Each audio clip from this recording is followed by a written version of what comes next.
And we're back with episode 21 of Dog Football Weekly. It's your host, Reed, with co-host Russ. And today, folks, very special guest, former UGA punter, Mr. Drew Butler. Mr. Drew, how you doing today? Reed and Russ, what's up, boys? I'm doing great. How are you guys? Doing pretty Doing well. good. Well, Russ, you start us off. We're going to start off with a pretty heavy-hitting question here. Obviously, What you got? you played for Georgia. What is your favorite moment playing as a Bulldog? Man, that's a great question. A lot of good memories. Unfortunately, back when I was there, we were not as good as they are now. What's going on in Athens is obviously really special, and back-to-back national championships is just unprecedented. It's been really fun to be back in the Atlanta and Athens area and follow along with the team. But when we were there, we made it back to the SEC championship for the first time in a while. That was 2011. And that was after a pretty rough season in 2010 when we had lost our bowl game.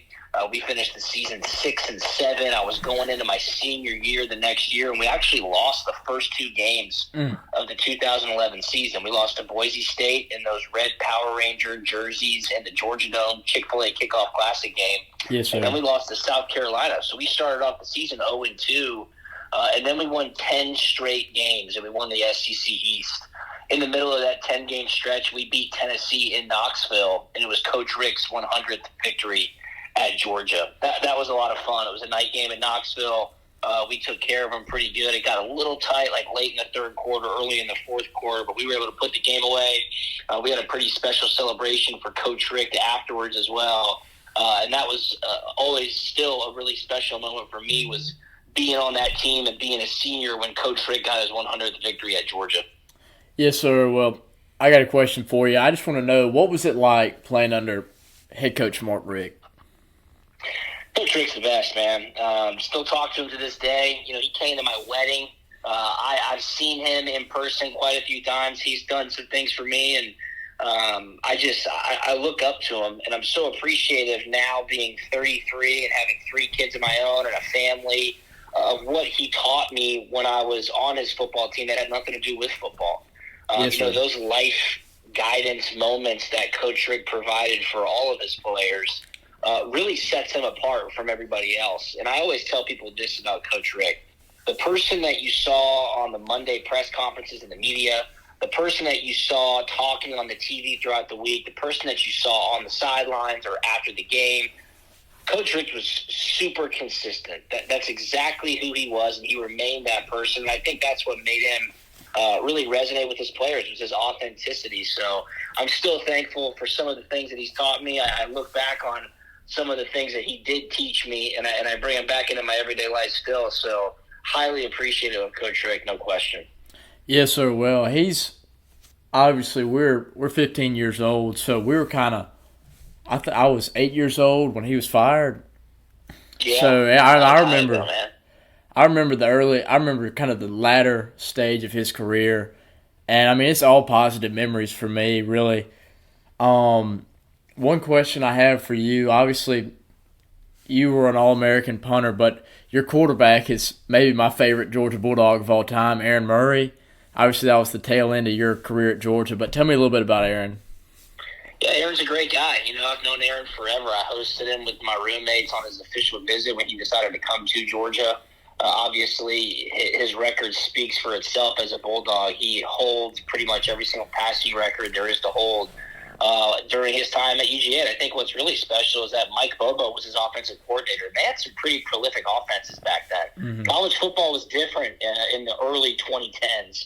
And now Coach Bobo is back to being the offensive coordinator at Georgia. He's going to be able to tap his starting quarterback, which I'm really excited to see who comes out of spring camp as kind of the starter, if they even name one of them. I doubt they do. But Aaron, man, he was ultra consistent. He is one of the toughest competitors, I would say, that's ever come through Georgia. He set the standard for what a Georgia quarterback should be, which led to the likes of Jake Fromm, which then led to the likes of Stetson Bennett. And it's brought multiple national championships to Georgia through kind of the foundation that Aaron set. Yes, sir. Well, the other night, me and my partner Russ, we went to the Making Touchdown Club, and Kirby Smart was the guest speaker. One thing that really, Russ, didn't stand out to you too is he said one of the things that he preaches to his team is you have to be willing to eat off the floor. And, that's something that, it made me laugh and it made Russ laugh. But it's really stuck with me the past couple of days, and I've thought about it a lot. And I really see how that's applicable to this team last year and how it can be applicable to next year's team, because you just won a national championship for the first time in 41 years. And so everybody's immediate reaction was next year's team's not going to be as good. They won't go back-to-back. They won't even make the playoffs. And just that intensity and that hunger that drove them to go to play even better than they did the year before at 15-0, perfect season, and a 65-7 complete domination in the national title game. What do you have to say about that? Yeah, I think one of the most special things about Coach Kirby Smart is that he finds ways to truly motivate his players.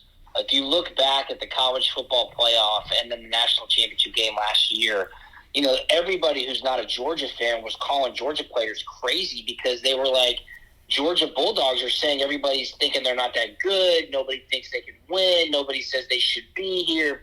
Georgia players were saying that the media was picking them to win 6 or 7 games, but that just simply wasn't the truth at all. I mean, Georgia was a 15.5-point favorite in the national championship game. They ended up winning by 58 points. And they also took care of Ohio State in one of the greatest college football games ever. But I think what's unique about that is that the messages that Kirby sends to the players really resonate, and they believe in it. He almost brainwashes these kids for the betterment of the team to get the egos out of the room, have everybody put their hand in the pile, and that takes somebody really special, and that's what Kirby Smart is. I think what's unique about that is there's a book I would highly recommend both of you guys get this book, read it. It's an easy read. It's called It Takes What It Takes by Trevor Moawad. Trevor Moawad was a sport performance psychologist who Georgia and Kirby Smart actually brought to UGA when Kirby first came to Athens. And he's worked with Nick Saban. He's worked with Jimbo Fisher when Jimbo was at Florida State. Tragically, Trevor passed away about 1.5 years ago.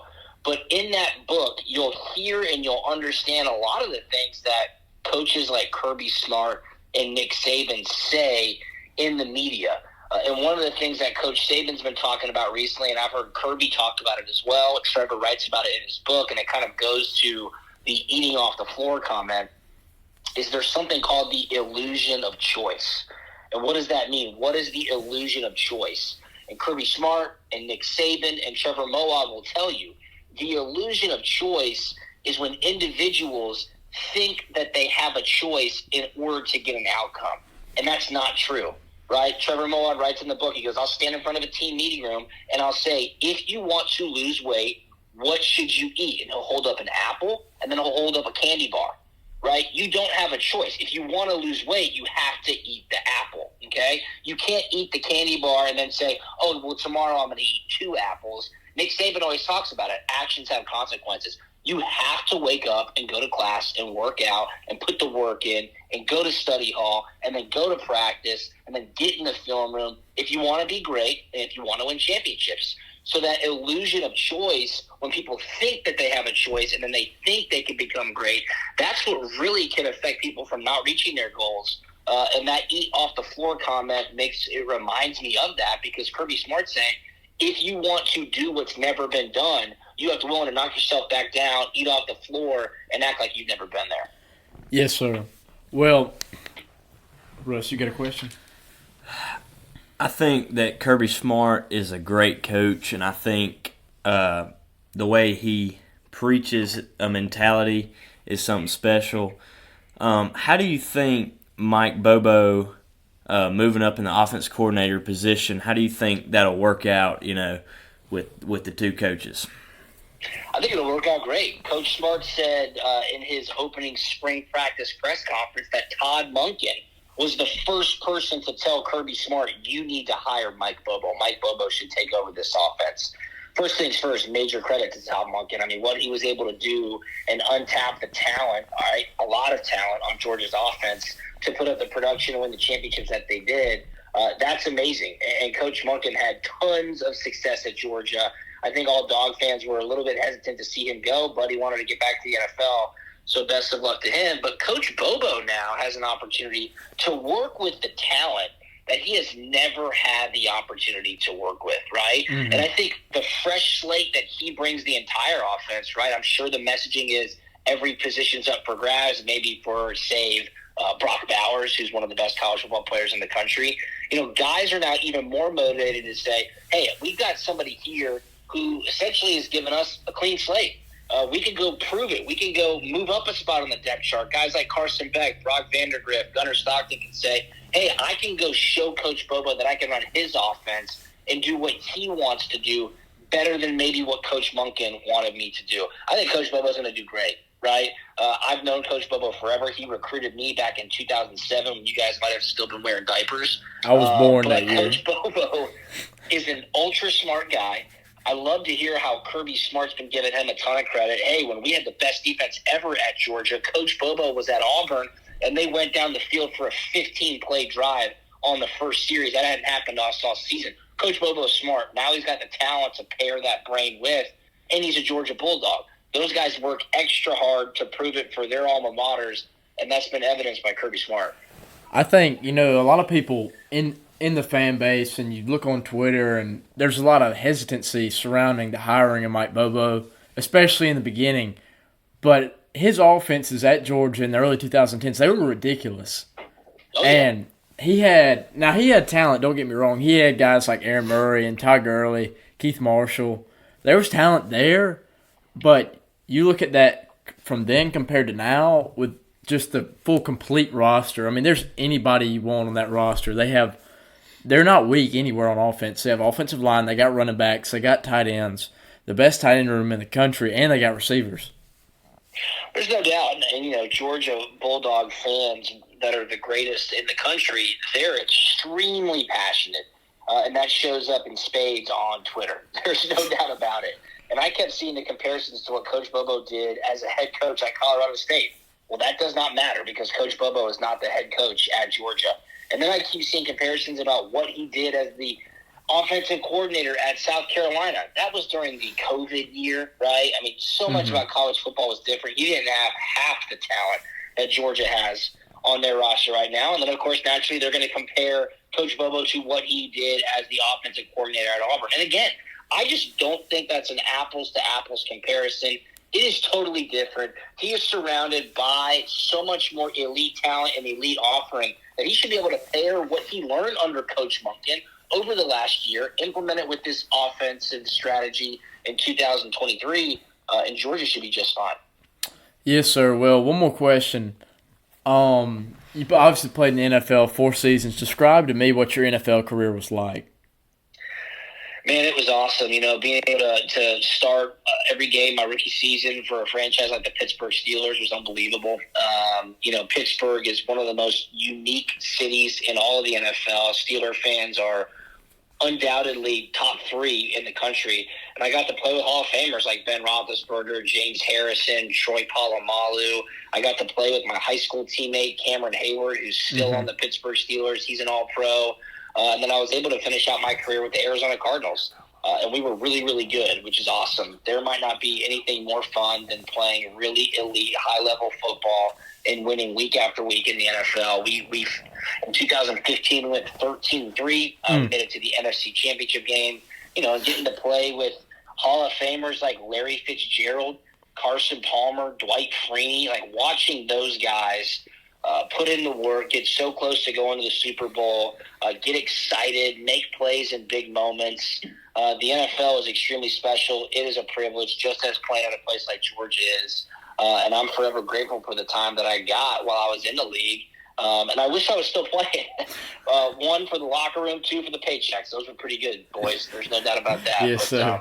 The NFL is awesome, man. And, being able to reach that pinnacle, it's something that I don't take for granted. And I'm highly appreciative of the foundation that Georgia laid for me to be able to take my game to the next level.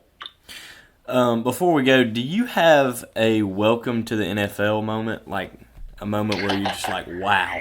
Yeah, I mean, like seeing James Harrison, Ryan Clark, like the guys who are on ESPN now. And, yes, sir. Those guys were hard on me because I was a rookie punter. And you got to keep in mind, NFL locker rooms are 53 players, right? Yes, sir. College locker rooms are 125. It's just so much bigger. It's so much younger. I'm 21, 22 years old walking into this NFL locker room, and there's 50 other guys in there. And they're like, who the hell is this dude from Georgia? He's a punter. You got to earn your way into that respect. Later on in my career, if you wanted to call it my welcome to the NFL moment, even though I had plenty in my rookie year in Pittsburgh, I tackled Devin Hester. It was Thanksgiving week. We played the Atlanta Falcons. I was with the Arizona Cardinals. Hit a great punt. Hester did what he did. I tackled Hester. He did not score a touchdown. Eric Weems got called for holding. The special teams coordinator got called for personal foul because he was on the field screaming at the ref. Everybody was high-fiving me on the bench afterwards because I saved the touchdown. They got the 2 penalties. Then the Falcons missed a field goal, so there were no points on the board. I was like, wow, that was awesome. And then I got fined on Tuesday because my hand got caught up in Hester's face mask, and I got fined by the NFL. That sucked. That was a welcome to the NFL moment. But, again, Devin Hester didn't score, so there you go. Man. We'll wrap it up. That's something there. Think you made a good play, and you end up being fined. Yeah, what's up with that, man? And you're a punter, too. I mean, that's the greatest return man of all time. You just tackled. Hey, I tackled him, right? Yes, and he didn't sir. score, so I can't be on that highlight reel, which is all good by me. Yes, sir. All Well, right. thank you so much for joining us today, Mr. Drew. We enjoyed it. All right, boys. Appreciate you guys, and go Dogs. Yes, sir. Well, that's going to be it. You wrap it up, Russ. That's going to be it for today's episode. We'll see y'all next week, and we'll have a special guest on. Not sure who it is quite yet, Working on but it. we're working on it. Thank you.